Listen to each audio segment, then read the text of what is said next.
Welcome back. High command ನಿಜಕ್ಕೂ ಜನರೇ high command ಆಗಬೇಕು, ಆದರೆ ಪ್ರಜಾಪ್ರಭುತ್ವದಲ್ಲಿ ಹೆಸರಿಗೆ ಮಾತ್ರ ಪ್ರಜೆಗಳು ಪ್ರಭುಗಳು ಅಂತಾಗಿದೆ. ಆದರೆ ನಮ್ಮ ರಾಜಕಾರಣಿಗಳು ತಮ್ಮ ಕಪಿಮುಷ್ಟಿಯಿಂದ ಯಾವ ರೀತಿ ಯಾವಾಗ ಏನು ಮಾಡಬೇಕು ಅನ್ನೋದು ಅವ್ರಿಗೂ ಗೊತ್ತಿದೆ, ಮತ್ತು ಅದಕ್ಕೆ ಶರಣಾಗತರಾಗಿ ನಾವು ಕೂಡ ಇದ್ದೀವಿ ಜನರಾಗಿ ಅನ್ನೋದು ಕೂಡ ಈಗ ವಾಸ್ತವ ಸಂಗತಿ. ಹಿಂಗಿರುವಾಗ ನಾವು ಯಾಕ್ರಿ ತಿಳ್ಕೊಳ್ಬೋದಾ? ಇದನ್ನು ಬರೀ ಮನೋರಂಜನೆಗೆ ಅಷ್ಟೇ ಅಲ್ಲದೆ ನಮ್ಮ ತೆರಿಗೆ ದುಡ್ಡಿನ ಮಹತ್ವವೇ ನಮಗೆ ಗೊತ್ತಿಲ್ಲ ಅಂತ ಹೇಳಿದಾಗ ಯಾರೇನು ಬೇಕಾದರೂ ಸವಾರಿ ಮಾಡ್ತಾರೆ. ಇಷ್ಟು ವರ್ಷಗಳ ಕಾಲ ಕಾಂಗ್ರೆಸ್ಸು ಮಾಡುತ್ತೆ, ಬಿ ಜೆ ಪಿನೂ ಮಾಡುತ್ತೆ, ಜೆ ಡಿ ಎಸ್ಸು ಮಾಡುತ್ತೆ, ಇನ್ನುಳಿದಂತೆ ಯಾವುದೇ ಪಕ್ಷಗಳು ಬಂದರೂ ಅದೇ ಮಾಡುತ್ತೆ. ಆದರೆ ನಮ್ಮಗಳ ಭಯ ಅವ್ರಿಗಿದೆಯಾ ಅನ್ನೋದು ಸದ್ಯದ ಪ್ರಶ್ನೆ. ಆಯಿತು, ಈಗ ಭಾರತೀಯ ಜನತಾ ಪಕ್ಷದ ವಕ್ತಾರರು ಶರತ್ ಅವರು ಮಾತನಾಡ್ತಾ ಇದ್ರು, ಅಲ್ಲ ರೀ ನೀವೇ ಅಧಿಕಾರದಲ್ಲಿದ್ದೀರಿ, ನಮ್ಮ ಮೇಲೆ ಆರೋಪ ಮಾಡ್ತಾ ಇದ್ದೀರಲ್ಲ, ತನಿಖೆ ಮಾಡಿರಿ ಅಂತ ಹೇಳ್ತಾ ಇದ್ದಾರೆ ಅಲ್ವಾ? ತನಿಖೆ ಮಾಡಿರಿ ಅಂತ ಹೇಳ್ತಾ ಇದ್ದೀರಿ. ಆದರೆ ಅವ್ರ ಪಕ್ಷ ಆಡಳಿತದಲ್ಲಿದ್ದಾಗ ಏನು ಮಾಡಿದರು? ಬರೀ ಇದು ಜಟಾಪಟಿ ಆಗಬೇಕು, ತನಿಖೆ ಯಾರಿಗೂ ಬೇಡ. ಶರತ್ ಅವರೇ, ತನಿಖೆ ಯಾರಿಗೂ ಬೇಡ. ನೀವು ಹಿಂದೆ ಹೇಳಿದ್ರಲ್ಲ, ವಿರೋಧ ಪಕ್ಷವಾಗಿ ನೀವು ಶಾಡೋ ಗವರ್ಮೆಂಟ್ ಆಗಿ, ಹೌದು, ಅದಕ್ಕೆ ನಾನು ಸಾಕಷ್ಟು ಉದಾಹರಣೆ ಕೊಡಬಲ್ಲೆ. ಗುಂಪಾಗಿರೋ ಬಗ್ಗೆ ಅಲ್ಲಲ್ಲ, ಮೌನವಾಗಿದೆ ಇಲ್ಲ ಅಂತ ಹೇಳೋದಕ್ಕೆ ನಾನು ಸಾಕಷ್ಟು ಉದಾಹರಣೆ ಕೊಡಬಲ್ಲೆ. ಸಾರಿ, ಹೇಳಿ ಸರ್. ಒಂದು, ಇವಾಗ ಮೂಡಾ ಹಗರಣದಲ್ಲಿ 14 ಸೈಟನ್ನ ಏನು ಅವರ ಮಡದಿಗೆ ಮಾಡದಂತ ಸಿಎಂ ಸಿದ್ದರಾಮಯ್ಯ ಅದು ವಾಪಸ್ ಕೊಟ್ರಲ್ಲ, ಅದು ಹೋರಾಟ ಮಾಡಿರ್ತಕ್ಕಂಥದ್ದು ಯಾರು? ರಾಜ್ಯಾಧ್ಯಕ್ಷರಾದ ಆರೋಪ ಬಂತು ಅಲ್ಲ ಸರ್? ನೋಡಿ, ಅದನ್ನೇ ಸರ್, ವಿಜೇಂದ್ರ ಅವರು ಪಾದಯಾತ್ರೆ ಮಾಡಿದ್ರು ಬೆಂಗಳೂರು ಟು ಮೈಸೂರು, ಅದರ ಫಲಾರ್ಥವಾಗಿ ಕೊಟ್ಟಿರ್ತಕ್ಕಂಥದ್ದಲ್ವಾ? ನಂತರದಲ್ಲಿ ಏನು ಮೂಡಾ ಹಗರಣದ ಕೇಸು ಇಷ್ಟು ಜನರು ನಾಗೇಂದ್ರ ಅವರು ಜೈಲಿಗೆ ಕಳಿಸ್ತಲ್ಲ, ಅದು ಯಾರು? ಕಿಟ್ಟ ಹಗರಣವನ್ನು ಹೊರಗೆ ಹಾಕಿದೆಯಲ್ಲ, ಅದು ಯಾರು? ಹಂಗಂದ್ರೆ ಅವರು ಅವ್ರೇನ್ ಮಾಡ್ತಾ ಇಲ್ಲ. ನೋಡಿ, 5,000 ಕೋಟಿ ಅದೇ ಮಹೇಶ್ ತೆಂಗಿನಕಾಯಿ ಅವರು ಪ್ರಸ್ತಾಪ ಮಾಡಿದ್ರು. 5,000 ಕೋಟಿ ಲೆಕ್ಕ ಕೊಡಿ ಅಂತ ಹೇಳಿದ್ರೆ, ಆಗ ಅದರ ಫಲಾರ್ಥವಾಗಿ ಜಿಲ್ಲಾ ಕೇಂದ್ರಗಳಲ್ಲಿ ಹೋರಾಟ ಮಾಡಿದೀವಲ್ಲ. ಕರೆಕ್ಟ್. ಹಾಗಾದ್ರೆ ನೀವು ಚೆನ್ನಾಗಿ ಕೆಲಸ ಮಾಡ್ತಿದೀವಿ ಅಂತ ಹೇಳ್ತಾ ಇದ್ದೀರಿ ಅಲ್ವಾ? ಹೌದು, 100%. ಓಕೆ, ಜನರ ಧ್ವನಿಯಾಗಿ ಕೆಲಸ ಮಾಡ್ತಾ ಇದೀವಿ. ರೋಡಿನ ಸಮಸ್ಯೆ ಆಗಿರ್ಬೋದು, ಲೈಟಿನ ಸಮಸ್ಯೆ ಆಗಿರ್ಬೋದು, ಅಲ್ಲಿ ಕಾಮಗಾರಿಯ ಸಮಸ್ಯೆ ಆಗಿರ್ಬೋದು, ಅಲ್ಲಿ ಏನ್ ಪ್ರತಿಯೊಂದು ಮಹಿಳೆಯರ ನೀರಿನ ಸಮಸ್ಯೆ ಆಗಿರ್ಬೋದು, ಮಹಿಳೆಯರಿಗೆ ಆಗಿರ್ತಕ್ಕಂಥ ಸಮಸ್ಯೆ, ಬಾಣಂತಿಯರ ಸಾವಾದಾಗೂ ಸಹಿತ ನಾವು ಹೋರಾಟ ಮಾಡಿದೀವಿ. ಬೆಳಗಾವಿ ಒಂದೇ ಒಂದು ಜಿಲ್ಲೆ. ಈಗ ನೀವು ಹೋರಾಟ ಮಾಡ್ತಾ ಇದ್ರೆ ಅದಕ್ಕೆ ತಕ್ಕದಾದ ಕರೆಕ್ಟ್, ಐ ಅಪ್ರಿಷಿಯೇಟ್ ಇಟ್. ನಾನೀಗ ನೀವೇನು ಮಾಡಲೇ ಇಲ್ಲ ಅನ್ನೋ ಪ್ರಶ್ನೆಯಲ್ಲಿ ಕೇಳ್ತಾ ಇದ್ದಲ್ಲ, ಏನೇನು ಮಾಡ್ತಾ ಇದ್ದೀರಿ ಅಂತ ಹೇಳಿದ್ರೆ ಜನರಿಗೂ ಅನುಕೂಲ. Right, I do agri. ಈಗ ನೀವು ಪ್ರಾಬ್ಲಮ್ ಬಂದಿರೋದೇನು? ಹಾಗಾದ್ರೆ ಎಲ್ಲವೂ ಸರಿ ಆಗ್ತಾ ಇದೆ, ಸರಿಯಾಗಿ ಆಡಳಿತಗಾರರನ್ನ, ಆಡಳಿತ ಪಕ್ಷದ ಕಿವಿನ ಚೆನ್ನಾಗಿ ಹಿಂಡ್ತಾ ಇದ್ದೀರಿ ಹಾಗಿದ್ರೆ ಅಲ್ವಾ? Okay, everything is on right track. Right. ಈಗ ನೀವು ಆಗ್ತಾ ಇರೋ ಸಮಸ್ಯೆ ಏನು? ನಿಮ್ಗೆ ಯಾವ ಪ್ರಾಬ್ಲಮ್ ಆಗ್ತಾ ಇದೆ? ಕಾಂಗ್ರೆಸ್ನಿಂದ ನಮ್ಮ ಜನರಿಗೆ ಯಾವ ಸಮಸ್ಯೆ ಆಗ್ತಾ ಇದೆ? ನೋಡಿ, ಇವತ್ತಿನ ದಿನ ಸಮಸ್ಯೆ ಏನಂತಂದ್ರೆ, ಒಂದು ಯುವ ನಿಧಿ ಅಂತೇಳಿ ನೀವು ಘೋಷಣೆ ಮಾಡಿದ್ರೆ, ಆ ಯುವ ನಿಧಿ ಎಷ್ಟರ ಮಟ್ಟಿಗೆ ಅನುಷ್ಠಾನ ಆಗಿದೆ? ಎಷ್ಟು ಜನರಿಗೆ ಕೊಟ್ಟಿದ್ದೀರಾ? ಓಕೆ, ಅದಿಲ್ಲ. ಈಗ ನಿಮ್ಗೆ ಅದು ಆಗ್ಬೇಕಿತ್ತು ಅಲ್ಲ. ಒಂದ್ ನಿಮಿಷ, ಈಗ ಡಬಲ್ ಸ್ಟ್ಯಾಂಡರ್ಡ್ ಮಾಡಬಾರ್ದು. ಯಾವ ಕಾರಣಕ್ಕೆ ಅಂತ ಹೇಳ್ತೀನಿ, ಸ್ಪಷ್ಟಪಡಿಸ್ತೇನೆ. ನೀವು ಕರೆಕ್ಟು, ಆದ್ರೆ ನಿಮ್ಮ ಇಂಟೆನ್ಷನ್, ನಿಮ್ಮ ಕಾಂಟೆಕ್ಸ್ಟ್ ತಿಳ್ಕೊಳ್ಳೋ ಉದ್ದೇಶ ನಂಗೆ, ನಿಮ್ಮ ದೃಷ್ಟಿಕೋನ ಏನು ಅಂತ. ಯಾಕೆ ಅಂತ ಹೇಳಿದ್ರೆ, ಮೊದಲಿಗೆ ಯಾವ ಗ್ಯಾರಂಟಿಗಳು ಬೇಡ ಅಂತ ಹೇಳುವವರು ನೀವೇ, ಅದರ ವಿರೋಧ ಮಾಡ್ತಾ ಇರೋರು ನೀವೇ ಇರ್ತೀರಿ. ಒಂದು ನಿಮಿಷ, ನೀವು ಮಾಡಿದಿರೋ ಇಲ್ವೋ? ಈಗ ಅವ್ರು ಮಾಡ್ಲಿಲ್ಲ ಅಂದ್ರೆ ಹಿಡ್ಕೊಳ್ಳುವಂಥದ್ದು ಒಂದು. ನೋಡಿ, ಕರೆಕ್ಟ್. ನೀವು ಕೊಟ್ಟಂತ ಭರವಸೆಗಳು ಇವತ್ತಿನ ದಿವಸ ನೀವೇನು ಗ್ಯಾರಂಟಿ ಮೇಲೆ ಏನು ಅಧಿಕಾರ ಚುಕ್ಕಾಣಿಯನ್ನ ಹಿಡಿದ್ರಲ್ಲ, ಅದೇ ಒಂದು ಗಾದೆ ಇದೆ, ಕೊಟ್ಟ ಕುದುರೆ ಏರದಾರನು ಶೂರನೂ ಅಲ್ಲ ಧೀರನೂ ಅಲ್ಲ ಅಂತ ಹೇಳಿ ಇದೆ. ಯಡಿಯೂರಪ್ಪ ಅವರು ಬಹಳಷ್ಟು ಸಲ ಹೇಳ್ತಾ ಇದ್ರು. ಆಡಳಿತಾರೂಢ ಪಕ್ಷ ಯಾವುದು? ಹಳೆ ತೆಗೆದುಬೇಡಿ ಸರ್. ಈಗ ಆಯ್ತು, ಇವತ್ತಿನ ದಿವಸದಲ್ಲಿ 45% ಸಾಲವನ್ನು ಮಾಡಿರ್ತಕ್ಕಂಥದ್ದು ಸಿದ್ದರಾಮಯ್ಯ ಸರ್ಕಾರ.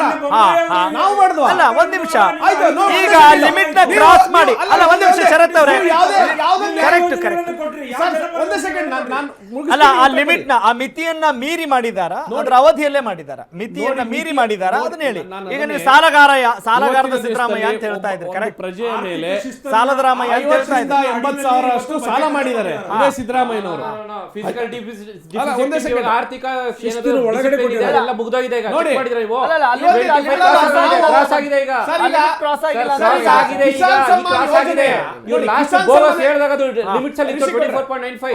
ಕಿಸಾನ್ ಸಮ್ಮಾನ್ ನಾವು ನೋಡಿ, ರೈತ ವಿದ್ಯಾನಿಧಿಯನ್ನ ಇವರು ಕ್ಯಾನ್ಸಲ್ ಮಾಡಿದ್ರು, ಅದು ಹತ್ತಿಕ್ಕೂ ಕೆಲಸ ಮಾಡಿದ್ರು. ಯಾರಿಗೆ ಹತ್ತಿಕ್ಕ ಸ್ವಾಮಿ? ಅನ್ನ ಕೊಡೋ ರೈತನ ಕುತ್ತಿಗೆ ಹೆಚ್ಚುತ್ತಾ ಇದ್ದಾರೆ ಅವರು.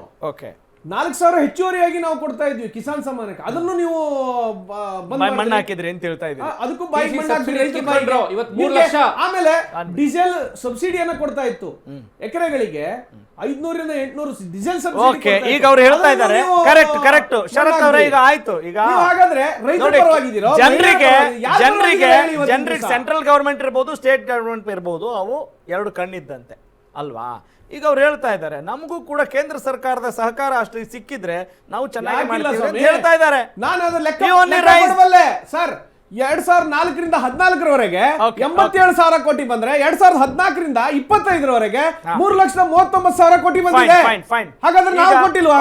ಅದಕ್ಕೆ ಇರ್ಷಾದ್ ಅವರು ಉತ್ತರ ಕೊಡ್ತಾರೆ, ಕೆಪಿಸಿಸಿ ವಕ್ತಾರರು. ಅದಕ್ಕಿಂತ ಮುಂಚಿತವಾಗಿ ಸಾಮಾಜಿಕ ಹೋರಾಟಗಾರರು ಮಂಜುನಾಥ್ ಅವರು ನಮ್ಮ ಜೊತೆ ದೂರವಾಣಿ ಸಂಪರ್ಕದಲ್ಲಿದ್ದಾರೆ. ಮಂಜುನಾಥ್ ಅವರೇ ನಮಸ್ಕಾರ, ರಾಘವ ಸೂರ್ಯ ಮಾತಾಡ್ತಾ ಇದ್ದೀನಿ. ನಮಸ್ಕಾರ ಸರ್, ನಾವು ಮಂಜುನಾಥ್ ಕೊಪ್ಪಳಿಂದ ಮಾತಾಡ್ತಾ ಇದ್ದೀವಿ ಸರ್. ಹೇಳಿ ಸರ್. ಸರ್, ನಂದು ಒಂದು ಕೊಪ್ಪಳದೊಂದು ಸಾಮಾನ್ಯ ಪ್ರಜೆಯಾಗಿ ನಾನು ಯೋಚನೆ ಮಾಡ್ತಾ ಇದ್ದೀನಿ ಏನಂದ್ರೆ, ಕರ್ನಾಟಕದಲ್ಲಿ ಕಾಂಗ್ರೆಸ್ ಇದೆ, ದೆಹಲಿಯಲ್ಲಿ ಬಿಜೆಪಿ ಇದೆ, ಅಂದ್ರೆ ಪ್ರತಿಯೊಂದು ಪ್ರತಿಯೊಂದು ರಾಜ್ಯದಲ್ಲಿ MLAಗಳಿದ್ದಾರೆ, ಮಂತ್ರಿಗಳಿದ್ದಾರೆ, ಮಿನಿಸ್ಟರ್ ಇದ್ದಾರೆ, ಪ್ರೈಮ್ ಮಿನಿಸ್ಟರ್ ಇದ್ದಾರೆ. ಕರೆಕ್ಟ್ ಅಲ್ಲ ಸರ್? ಫೈನ್. ಅವರೆಲ್ಲ ವರ್ಕ್ ಮಾಡ್ತಾ ಇರೋದು ನಮ್ಮ ಟ್ಯಾಕ್ಸ್ ದುಡ್ಡಿಂದ, ನಾವು ನಮ್ಮಿಂದ ದುಡ್ಡಿಂದ ತಗೊಂಡು ಅವರು. ಹೌದು ಸರ್, ಅದೇ ಪ್ರಶ್ನೆ, ಅದೇ ಚರ್ಚೆ ಇವತ್ತು. ಸರ್, ನಾನ್ ಏನ್ ಸಿಂಪಲ್ ಕ್ವಶನ್ ಕೇಳೋದಂದ್ರೆ, ಅವ್ರು ನಮ್ದು ದುಡ್ಡು ತಗೊಂಡು ಕೆಲಸ ಮಾಡ್ತಾ ಇದ್ದಾರೆ ಅಂದ್ರೆ, ಯಾವ MLA ಯಾವ ಮಿನಿಸ್ಟ್ರಿ ನಿಮ್ಮಿಂದ ನಾವು ಇಷ್ಟು ದುಡ್ಡು ತಿಂತಾ ಇದೀವಿ ತಿಂಗಳಿಗೆ ವರ್ಷಕ್ಕೆ ಅಂತ ಲೆಕ್ಕ ಕೊಟ್ಟಿದ್ದಾರೆ ಸರ್. ಈಗ ಕೆಲಸಕ್ಕೋಸ್ಕರ ಏನ್ ಮಾಡ್ಕೊಂಡಿದ್ದೀರಿ ಸರ್ ಮಂಜುನಾಥ್ ಸರ್? ತಾವೇನ್ ಮಾಡ್ಕೊಂಡಿದ್ದೀರಿ? ಸಾಮಾಜಿಕ ಕಾರ್ಯಕರ್ತರು ಸರ್. ಸಾಮಾಜಿಕ ಕಾರ್ಯಕರ್ತರು ಹೆಂಗೆ ಸರ್? ನಿಮ್ಮ ಊರಲ್ಲೆಲ್ಲ ಹೆಂಗ್ ಜನ ಎಲ್ಲ ಆರಾಮಿದಾರ ಸರ್? ಸರ್ ಇಲ್ಲ ಸರ್, ಇದೆ ಎಲ್ಲ ನಾವು ಪ್ರತಿಯೊಂದು ಮನೆಗೂ ಇದನ್ನೇ ತಿಳಿಸ್ತಿದೀವಿ ಜನಗಳಿಗೆ. ಏನಂದ್ರೆ ಇಲ್ಲ ನೋಡಿ ಸರ್, ಒಂದು ಮಂಜುನಾಥ್ ಸರ್, ಒಂದು ಈಗ ಸ್ವಲ್ಪ ಕಡಿಮೆ ಅವಧಿಯಲ್ಲೇ ನಾವು ಕ್ರಿಸ್ಪ್ ಆಗಿ ಹೋಗ್ಬಿಡೋಣ. ಯಾವ ಟಾಪಿಕ್ ಅಂತ ಹೇಳ್ಬಿಡ್ತೀನಿ ನೋಡಿ. ಸಿಂಪಲ್ ಸರ್, ಈಗ MLA ಇರ್ಲಿ ಮಂತ್ರಿ ಇರ್ಲಿ ಯಾರು ಇರ್ಲಿ ಸರ್, ತಮ್ಮ ಒಂದು ಕ್ಷೇತ್ರಕ್ಕೆ ದುಡ್ಡು ಬರುತ್ತಲ್ಲ ಸರ್, ನಿಮ್ಮ ಕ್ಷೇತ್ರಕ್ಕೆ ಈ ತಿಂಗಳಲ್ಲಿ ಈ 6 ತಿಂಗಳಲ್ಲಿ ನಾನು ಇಷ್ಟು ದುಡ್ಡು ತಂದಿದ್ದೀನಿ ಅಂತ ಯಾರಾದ್ರೂ ಒಂದು ಪಕ್ಷದಿಂದ ಹೇಳ್ತಾ ಇದ್ದಾರೆ? ಯಾಕೆ ಹೇಳ್ತಿಲ್ಲ ಸರ್? ಇವಾಗ ಎಲ್ಲ ಕಾರ್ಯವಕ್ತಾರು ಕುಂತಿದ್ದಾರೆ ಅವರು. ಈಗ ನಾನು ಕೇಳ್ತಾ ಇರೋದು ಈ ಪ್ರಶ್ನೆ ಎಲ್ಲರಿಗೂ ಕೇಳಬೇಕಾಗಿದ್ ನಾವು. ಸರ್ಕಾರ ನಡೆಸಿದಂತ ಎಲ್ಲ ಪಕ್ಷಗಳಿಗೂ ಕೂಡ ಕೇಳಬೇಕಾಗಿದೆ ನಾವು. MLAಗೂ ಕೇಳಬೇಕು, MP ಗೆ ಕೇಳಬೇಕು. ಕರೆಕ್ಟ್ ಸರ್, ಎಲ್ರಿಗೂ ಕೇಳಬೇಕು. ಅಧಿಕಾರ ಯಾರು ನಡೆಸ್ತಾ ಇದ್ದಾರೆ ಅಂತ ಹೇಳಿದ್ರೆ ಪ್ರಜಾಪ್ರಭುತ್ವದ ಆಧಾರದಲ್ಲಿ ಮತದಾನ ಮಾಡಿಸಿಕೊಂಡು ಅವ್ರು ಕೇಳೋಣ ಸರ್. ಓಕೆ, ಅದೊಂದು ಪಾಯಿಂಟ್ ಚರ್ಚೆ ಆಗ್ಲೇಬೇಕು. ಅದು ಜನರಲ್ ಟಾಪಿಕ್. ಖಂಡಿತವಾಗ್ಲೂ ನೀವು ಒಳ್ಳೆ ಪಾಯಿಂಟ್ ನ ರೈಸ್ ಮಾಡಿದ್ರಿ. ಪಾರದರ್ಶಕತೆ ಇಲ್ಲ ಅನ್ನೋದು ನೀವು ಹೇಳ್ತಾ ಇದ್ದೀರಿ. ಅದನ್ನ ಬಿಟ್ಟು ಸರ್, ಈಗ ನೀವು ಕಂಡ ಹಾಗೆ, ಈಗ ನೀವು ಒಬ್ಬ ಸಾಮಾಜಿಕ ಹೋರಾಟಗಾರರು, ಯಾವ ಕ್ಷೇತ್ರದಲ್ಲಿ ಅಭಿವೃದ್ಧಿ ಸಾಧಿಸಿದೆ ನಮ್ಮ ರಾಜ್ಯದಲ್ಲಿ? ಈಗ ಇಂಥ ಮುಂಚೂಣಿಯಲ್ಲಿದೆ ನೋಡಪ್ಪ, ಕಾಂಗ್ರೆಸ್ ಆಡಳಿತಕ್ಕೆ ಬಂದು ಸಿಕ್ಕಾಪಟ್ಟೆ ಚೆನ್ನಾಗಾಗಿದೆ ಅಂತ ಏನಾದ್ರೂ ಜನ ಯಾವ್ದ್ರ ಬಗ್ಗೆ ಹೇಳ್ತಾರೆ ಅಂತ ನಿಮಗೆ ಅನ್ಸಿದೆ? ಸರ್, ಜನಗಳು ಯಾವ್ದ್ರ ಬಗ್ಗೆನೂ ಹೇಳಲ್ಲ ಸರ್. ಕೆಲವೊಬ್ರು ಮಾತ್ರ ನಾವು ನಮ್ಮಂತ ಏನು ಮೈಂಡ್ ಸೆಟ್ ನಾವು ಎಜುಕೇಟೆಡ್ ಆಗಿ ಈ ಕ್ಷೇತ್ರದಲ್ಲಿ ನಾವು ತಿಳ್ಕೊಂತೀವಲ್ಲ ಸರ್, ಅಲ್ಲಿ ದುಡ್ಡು ಬಂದಿದೆ, ಅಲ್ಲಿ ತಿಂತಾ ಇದಾರೆ, ಇಲ್ಲಿ ತಂದ್ರೆ ಅಂದಾಗ ನಮ್ಗೆ ಜನಗಳು ನಾವು ಇನಿಷಿಯಲ್ ಆಗಿ ಹೋರಾಟ ಅನ್ಕೋಬೇಕು ಸರ್. ನಾವು ಹೋರಾಟ ಅನ್ಕೋಬೇಕು. ನಾವು ಪ್ರೆಸೆಂಟ್ ನಾವು 1757ರಲ್ಲಿ ನಾವು ಹೋರಾಟ ಸ್ಟಾರ್ಟ್ ಮಾಡಿದ್ಮೇಲೆ. ಸರಿ ಸರ್, ನೀವು ಹೋರಾಟ ಮಾಡ್ಕೊಂಡು ಬಂದಿದ್ರಿ. ಈ ಗ್ಯಾರಂಟಿ ಯೋಜನೆಗಳ ಬಗ್ಗೆ ಜನರ ಅಭಿಪ್ರಾಯ ಹೆಂಗಿದೆ ಸರ್? ಎಲ್ಲ ತಲುಪ್ತಾ ಇದ್ದಾವ? ಒಳ್ಳೇದು ಅಂತಾರ ಅಥವಾ ಅದು ಬೇಡ ಅಂತಾರ? ಏನಿದೆ ಸರ್? ಸರ್, ನಾನು ಒಬ್ಬ ಯುವಕನಾಗಿ ಕಠಿಣ ದುಡಿದು ನಾನು ಮಟನ್ ಬಿರಿಯಾನಿ ತಿನ್ನೋ ಶಕ್ತಿ ಇದೆ ಸರ್. ಈಗ ನನ್ಗೆ ಮಟನ್ ತಿನ್ನೋ ಬದಲು ಒಂದು ಅನ್ನ ಸಾಂಬಾರ್ ಹಾಕಿದ್ರೆ ನಾನು ಮಟನ್ ಮರ್ತು ಹೋಗ್ತೀನಿ. ಈ ಗ್ಯಾರಂಟಿ ಹೆಂಗೆ? ಜನರ ಅಭಿಪ್ರಾಯ ಹೆಂಗಿದೆ ಸರ್? ಈಗ ನೀವು ಒಬ್ಬ ಹೋರಾಟಗಾರರಾಗಿರೋದು ಕೇಳ್ತಾ ಇದ್ದೀನಿ. ಜನರ ಒಪಿನಿಯನ್ ಏನಿದೆ ಸರ್ ನೀವು ಕಂಡ ಹಾಗೆ, ನೀವು ಕೇಳಿದ ಹಾಗೆ? ಸರ್, ನಾನ್ ಕಂಡ ಹಾಗೆ, ನಾನ್ ಪರ್ಸನಲಿ ವ್ಯೂ ಮಾಡಿದ ಹಾಗೆ ಸರ್, ಎಲ್ಲಾ ಪಕ್ಷಗಳು ಕೆಲಸ ಮಾಡ್ತಾವೆ, ಇಲ್ಲ ಅಂತ ಹೇಳಲ್ಲ. ಆದ್ರೆ ಹೆಚ್ಚು ಮಟ್ಟಿಗೆ ಮಾಡ್ತಾ ಇದೆ. 10ಕ್ಕೆ 100ಕ್ಕೆ 10% ನಾನು ಕೊಡಬಲ್ಲೆ ಸರ್. ನಾನ್ ನಮ್ಮ ದೇಶ, ನಮ್ಮ ರಾಜ್ಯ ಉತ್ತರ ಆಗ್ಬೇಕಂದ್ರೆ 100% ವರ್ಕ್ ಆಗ್ಬೇಕಂತ ನಂದು ಸರ್ ಆಸೆ. Okay, got it. Thank you. ಒಳ್ಳೆ ಪ್ರಶ್ನೆಯನ್ನು ಕೇಳಿದಿರಿ. ಈ ನಿಟ್ಟಿನಲ್ಲಿ ನಾವೆಲ್ಲರೂ ಕೂಡ ಪ್ರಜ್ಞಾವಂತರಾಗಬೇಕು ಅನ್ನುವ ಒಂದು ನಿಮ್ಮ ಆಶಯಕ್ಕೆ ಅಶ್ವವೇಗ ನ್ಯೂಸ್ನ ಪರವಾಗಿ ಧನ್ಯವಾದಗಳು ಮಂಜುನಾಥ್ ಸರ್. ಇದು ಬರೀ ಯಾವುದೋ ಆಡಳಿತ ನಡೆಸ್ತಾ ಇರುವಂಥ ಕೇವಲ ಕಾಂಗ್ರೆಸ್ ಪಕ್ಷಕ್ಕೆ ಅಷ್ಟೇ ಅಲ್ಲ, ಪ್ರತಿಯೊಬ್ಬರಿಗೂ ಕೂಡ, ಜನರಿಗೂ ಕೂಡ ಈ ಪ್ರಶ್ನೆ ಬರಬೇಕಾಗಿದೆ. ಹೌದ್ರಿ, ನಾವು ಓಟ್ ಹಾಕಿದ್ವಿ, ಮುಗೀತು, ಏನಾರು ಮಾಡ್ಕೊಳ್ಳಿ ಅನ್ನೋದು ಅಲ್ಲ ಅನ್ನೋ ಒಂದು ಅವೇರ್ನೆಸ್ ಕ್ರಿಯೇಟ್ ಮಾಡಬೇಕಾಗಿದೆ.